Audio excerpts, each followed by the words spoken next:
Hello and Ashe. Well, I would like to start with a funny anecdote. Today I have translated the story of Eshu and how witches came to be on my Hebrew blog.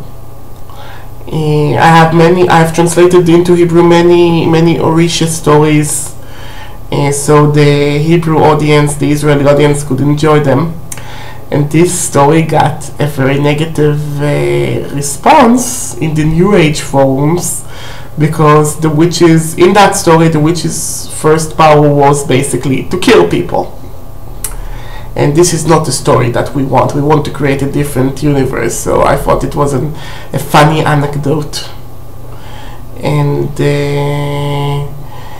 anyway, today I wanted to show you two roots that you don't know about. And this is part of my Forgotten Witchcraft Ingredients series that I started back then, with labdanum and agarwood.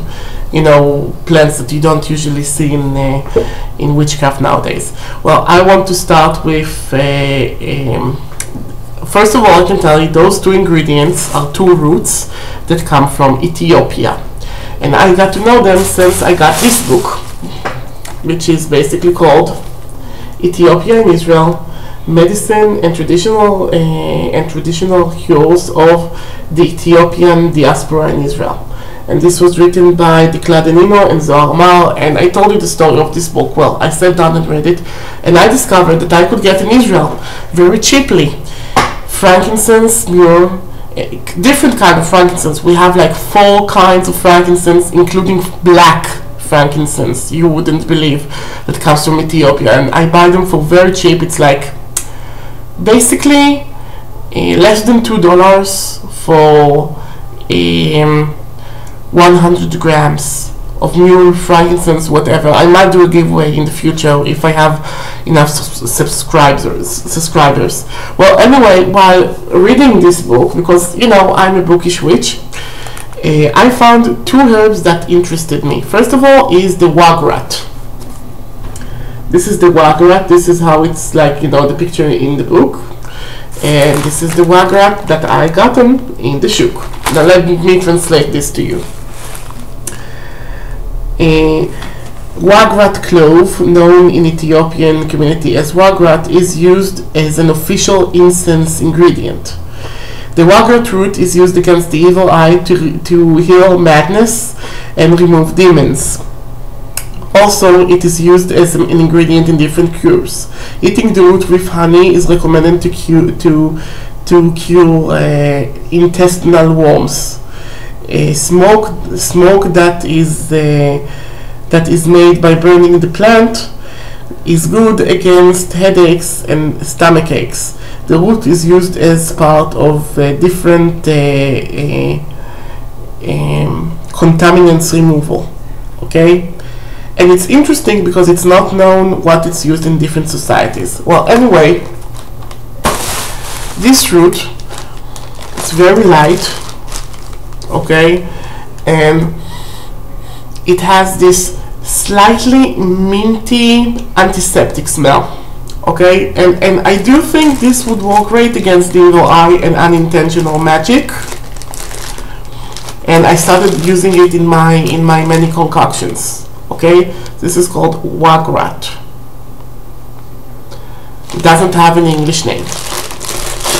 Now, the other herb, which is like my favorite, is this.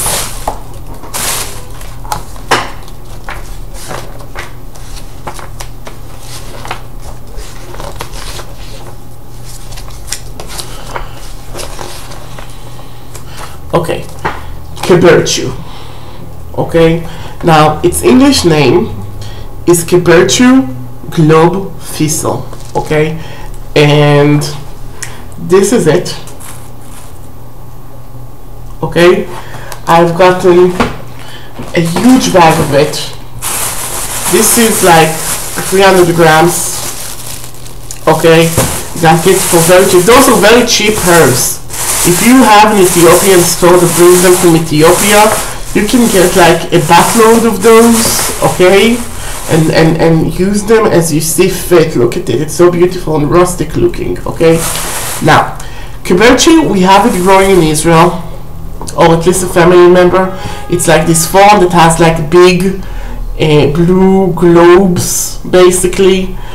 And you know, like many forms, it has like its protection qualities. But this is the root, and it smells somewhat like vetiver, patchouli. It's very earthy, very smoky, okay, and it's very and look, it looks like, you know, this looks like somewhat like the two legs of mandrake root, but it's not mandrake root. We also have, like, you know, the mandragora of Sinalis in Israel, and it has this, and also somewhat mustardy. It's not necessarily a pleasant smell, but it's very, but like the Wagrat, which is more minty, it's like a very antiseptic smell. And in the book it is said that it's used, like, you know, the same or similarly. And the Keberchu is known from ancient days. The smoke of burning the plant is used as a chemical disinfectant and as a healing plant. The Ethiopians use it for different needs. It is used especially for incense, again, and it's good for, you know, against demons, against the evil eye, and against bugs. And it's also used, in my opinion, to destroy magic or malevolent evil spells, okay. Inhaling Keberchu is used against inhaling the smoke of the Keberchu is using for colds, coughing, and the flu, meaning it's like, you know, you use that incense while you have the flu. Covering yourself with the incense smoke is efficient to make you sweat, so, you know, sweat lodge people if you want to try something new, and for to break the fever. It is also used to tend the toothache,